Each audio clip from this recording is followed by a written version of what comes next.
Capítulo 3. El autor divierte al emperador y a su nobleza de ambos sexos de modo muy extraordinario. Descripción de las diversiones de la corte de Lilliput. El autor obtiene su libertad bajo ciertas condiciones.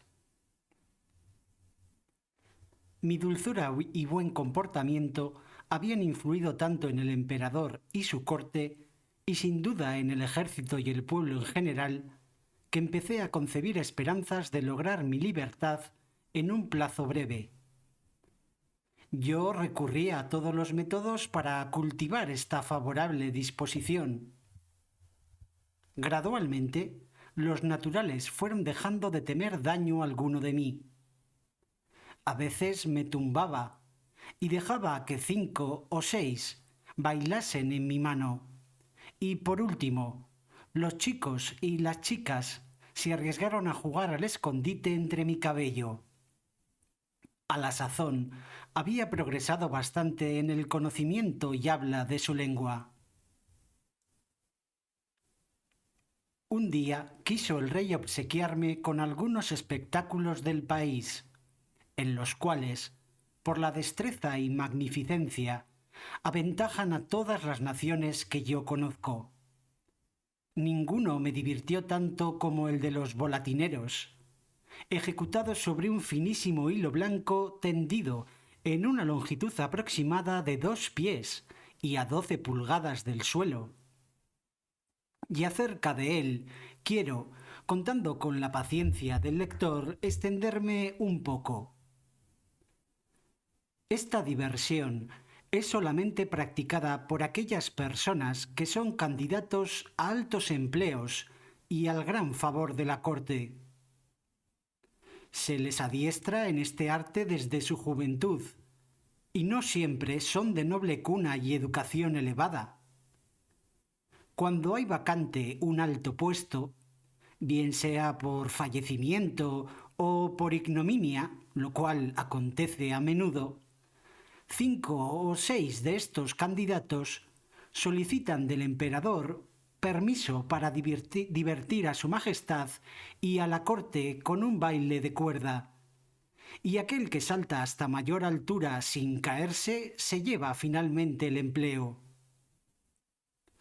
Muy frecuentemente se manda a los ministros principales que muestren su habilidad y convenzan al emperador de que no han perdido facultades. Flipnap, el tesorero, es fama que hace una cabriola en la cuerda tirante por lo menos 1 pulgada más alta que cualquier otro señor del imperio. Yo le he visto dar el salto mortal varias veces seguidas sobre un plato trinchero, sujeto a la cuerda, no más gorda que un bramante usual de Inglaterra. Mi amigo Reldresal, secretario principal de negocios privados, es, en opinión mía, y no quisiera dejarme llevar de parcialidades, el que sigue al tesorero. El resto de los altos empleados se van allá unos con otros. Estas distracciones van a menudo acompañadas de accidentes funestos, muchos de los cuales dejan memoria. Yo mismo he visto romperse miembros a 2 o a 3 candidatos. Pero el peligro es mucho mayor cuando se ordena a los ministros que muestren su destreza, pues en la pugna por excederse a sí mismos y exceder a sus compañeros, llevan su esfuerzo a tal punto que apenas existe uno que no haya tenido una gran caída, y varios han tenido 2 o más. Me aseguraron que 1 año o 2 antes de mi llegada, Flipnap se hubiera desnucado infaliblemente si uno de los cojines del rey, que casualmente estaba en el suelo, no hubiese amortiguado la fuerza de su caída. Tal era la altura que cogía. Hay también otra distracción, que solo se celebra ante el emperador y la emperatriz y el primer ministro, en ocasiones especiales. El emperador pone sobre la mesa 3 bonitas hebras de seda de 6 pulgadas de largo, una azul, una roja y la tercera verde. Estas hebras representan los premios que aquellas personas a quien el emperador tiene voluntad de distinguir con una muestra particular de su favor quiere premiar. La ceremonia se verifica en la gran sala del trono de Su Majestad, donde los candidatos han de sufrir una prueba de destreza muy diferente de la anterior, y a la cual no he encontrado parecido en otro ningún país del viejo ni del nuevo mundo. Os contaré en qué consiste. El emperador sostiene en sus manos una varilla por los extremos, en posición horizontal, mientras los candidatos, que se destacan uno a uno, a veces saltan por encima de la varilla y otras se arrastran serpenteando por debajo de ella hacia adelante y hacia atrás en repetidas veces, según que la varilla avanza o retrocede.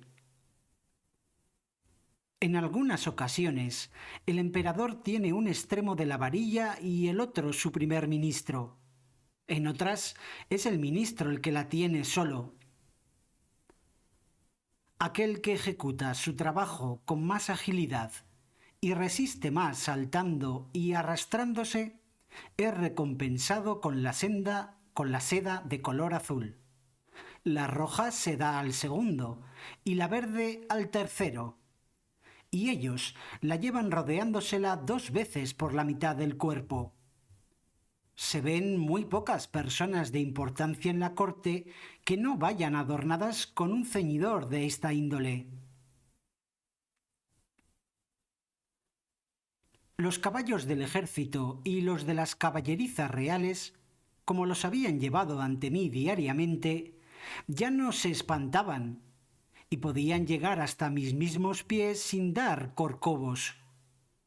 Los jinetes los hacían saltar mi mano cuando yo la ponía en el suelo, y uno de los monteros del emperador, sobre un corcel de gran alzada, pasó mi pie con zapato y todo, lo que fue, a no dudar, un salto formidable. Un día tuve la buena fortuna de divertir al emperador con un procedimiento curioso. Le pedí que me hiciese llevar varios palitos de 2 pies de altura y del grueso de un bastón corriente. Inmediatamente, Su Majestad ordenó al director de sus bosques que dictase las disposiciones oportunas, y a la mañana siguiente llegaron 6 guardas con otros tantos carros, tirados por 8 caballos cada uno.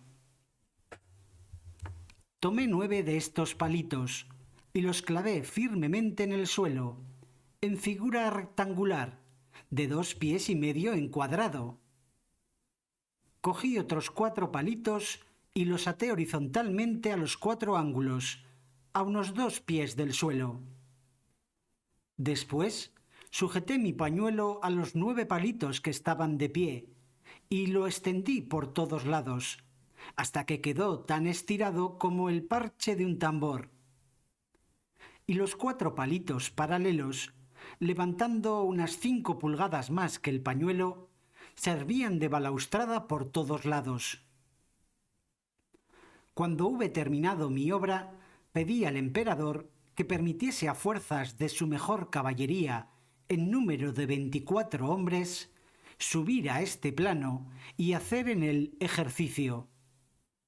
Su Majestad aprobó mi propuesta y fui subiendo a los soldados con las manos, uno por uno, ya montados y armados, así como a los oficiales que debían mandarlos. Tan pronto como estuvieron formados, se dividieron en 2 grupos, simularon escaramuzas, dispararon flechas sin punta, sacaron las espadas, huyeron, persiguieron, atacaron y se retiraron. En una palabra, demostraron la mejor disciplina militar que nunca vi. Los palitos paralelos impedían que ellos y sus caballos cayesen del escenario aquel. Y el emperador quedó tan complacido que mandó que se repitiese la diversión varios días. E incluso una vez se dignó permitir que le subiera él mismo y encargarse del mando. Llegó, aunque con gran dificultad, incluso a persuadir a la propia emperatriz de que me permitiese sostenerla en su silla de manos, a 2 yardas del escenario, desde donde abarcaba con la vista todo este formidable espectáculo. Solo una vez, un caballo fogoso, que pertenecía a uno de los capitanes, hizo, piafando, un agujero en el pañuelo, y metiendo por él la pata cayó con su jinete. Pero yo levanté inmediatamente a los dos, y tapando el agujero con una mano bajé a la tropa con la otra, de la misma manera que la había subido. El caballo que dio la caída se torció la mano izquierda, pero el jinete no se hizo ningún daño, y yo mismo arreglé mi pañuelo como pude. No obstante, no me confiaría más en su resistencia para empresas tan peligrosas. 2 o 3 días antes de que me pusieran en libertad, estaba yo divirtiendo a la corte con este género de cosas, cuando llegó un correo a informar a su majestad de que un súbdito suyo, paseando a caballo cerca del sitio donde me habían hallado por primera vez, había visto en el suelo un objeto negro, muy grande, de forma muy extraña, que alcanzaba por los bordes la extensión del dormitorio de su majestad, y se levantaba por el centro a la altura de un hombre, y que no era una criatura viva como al principio sospecharon, porque yacía sobre la hierba sin movimiento. Algunos habían dado la vuelta a su alrededor varias veces. Subiéndose unos en los hombros de otros, habían alcanzado la parte de arriba y golpeando en ella, habían descubierto que estaba totalmente hueca. Con todos los respetos, habían pensado que podía ser algo perteneciente al hombre montaña, y si su majestad lo mandaba, estaban dispuestos a encargarse de llevarlo con solo 5 caballos. Fue entonces cuando me di cuenta de lo que querían decir, y me alegré en el alma de recibir la noticia. Según parece, al llegar a la playa después del naufragio, me encontraba yo en tal estado de confusión que antes de ir al sitio donde me quedé dormido, mi sombrero, que había yo sujetado a mi cabeza con un cordón mientras remaba, y se me había mantenido puesto todo el tiempo que nadé, se me cayó. El cordón, supongo, se rompería por cualquier accidente que yo no advertí. Yo creía que el sombrero se me había perdido en el mar. Supliqué a su majestad que diese órdenes para que me lo llevasen lo antes posible, al mismo tiempo que le expliqué su empleo y su naturaleza, y al siguiente día los acarreadores llegaron con él, aunque no estaba en muy buen estado.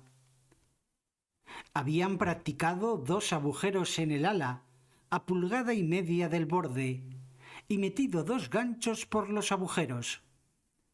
Estos ganchos se unieron por medio de una larga cuerda a los arneses, y de esta suerte fue como arrastraron mi sombrero más de media milla inglesa.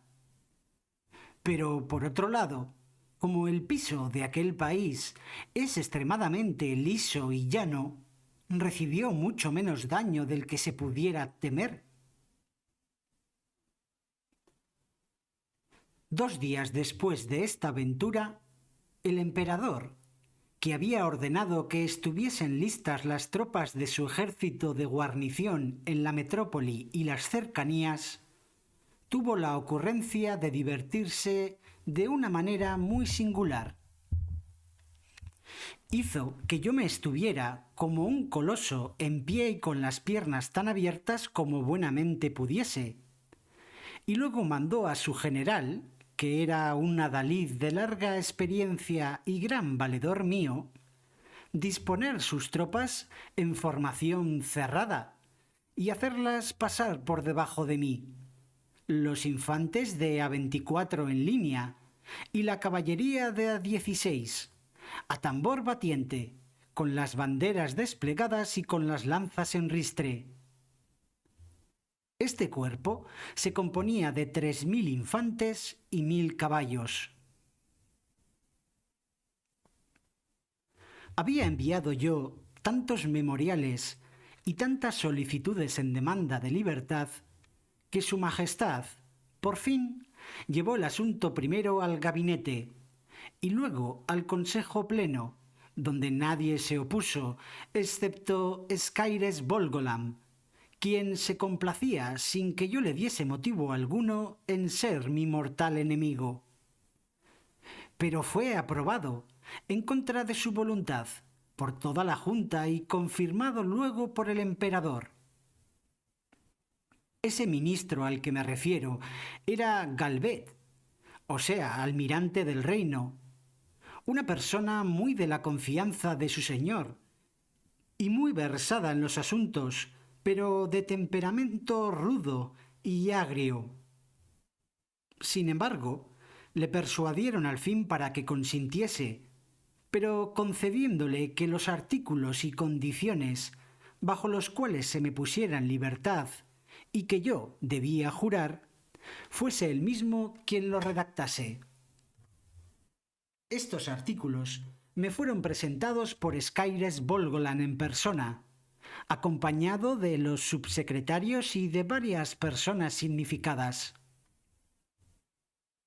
Una vez que me fueron leídos, se me propuso que jurase su cumplimiento, primero a la usanza de mi propio país, y luego según el procedimiento descrito por las leyes de allá, y que consistió en sostenerme en alto el pie derecho con la mano izquierda, al tiempo que me colocaba el dedo medio de la mano derecha en la coronilla y el pulgar en la punta de la oreja derecha. Pero como el lector puede que sienta curiosidad por tener una idea del estilo y modo de expresión peculiar de este pueblo, así como por conocer los artículos en virtud de los cuales recobré esa ansiada libertad, me he molestado en hacer la traducción de todo el documento, palabra por palabra, y tan fielmente como he podido, y quiero sacarlo a luz en este punto. Es el siguiente.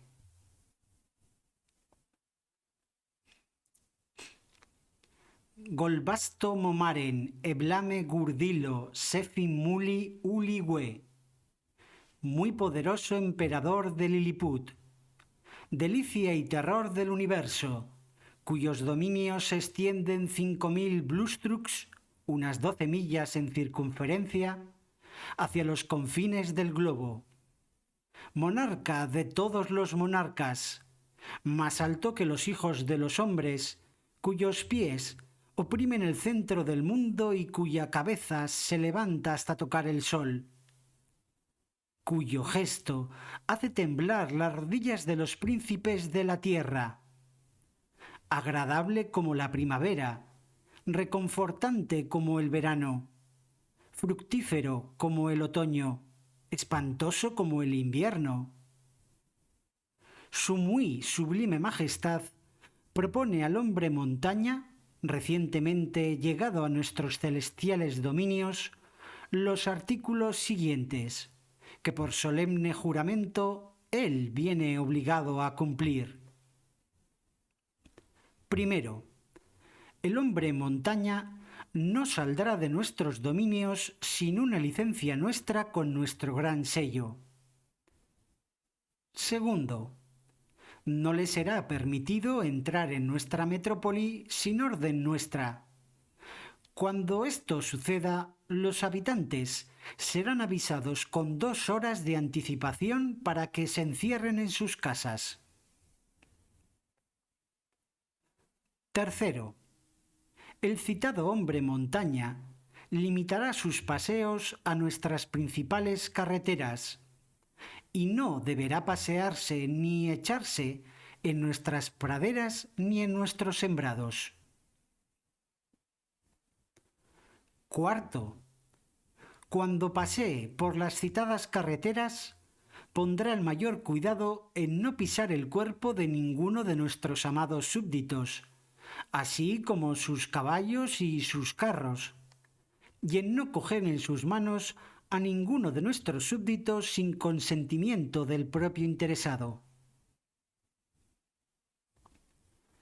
Quinto, si un correo requiriese extraordinaria diligencia, el hombre montaña estará obligado a llevar en su bolsillo al mensajero con su caballo, un viaje de 6 días, una vez en cada luna, y si fuese necesario, a devolver sano y salvo al citado mensajero a nuestra imperial presencia.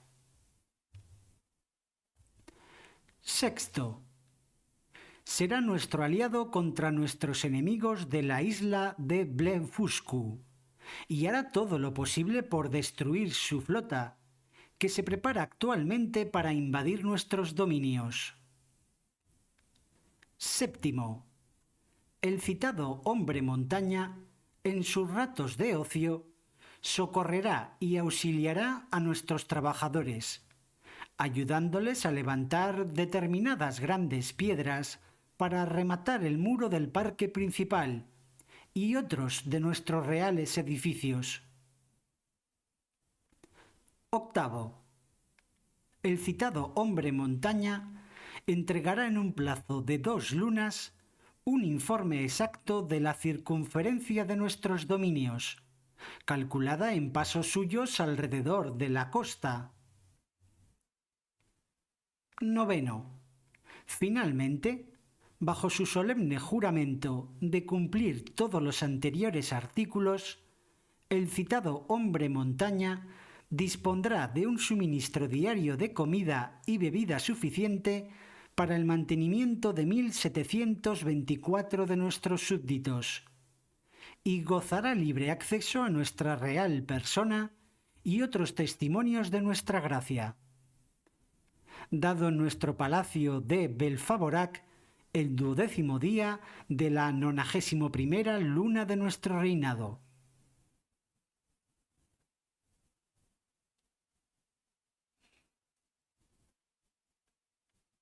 Juré y escribí y suscribí estos artículos con gran contento y alborozo, aun cuando algunos no eran tan honrosos como yo podía haber deseado, lo que procedía enteramente en la mala voluntad de Skyres Bolgalam, el gran almirante.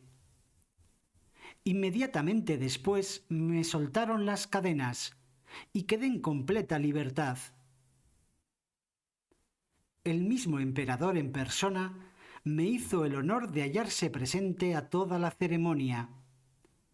Mostré mi reconocimiento postrándome a los pies de su majestad, pero él me mandó levantarme.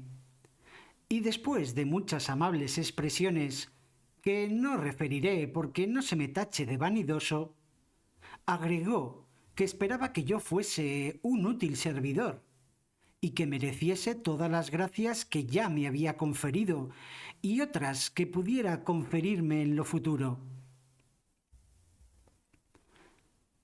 El lector habrá podido advertir que en el último artículo dictado para el recobro de mi libertad estipula el emperador que me sea suministrada una cantidad de comida y bebida bastante para el mantenimiento de 1724 liliputienses. Pregunté algún tiempo después a un amigo cómo se les ocurrió fijar ese número precisamente, y me contestó que los matemáticos de su majestad habían tomado la altura de mi cuerpo por medio de un cuadrante, y visto que excedía los suyos en la proporción de 12:1, dedujeron, tomando sus cuerpos como base, que el mío debía contener por lo menos 1724 de los suyos, y por tanto, por consiguiente, necesitaba tanta comida como fuese necesaria para alimentar ese número de liliputienses, por donde puede el lector formarse una idea del ingenio de aquel pueblo, así como de la prudente y exacta economía de tan gran príncipe.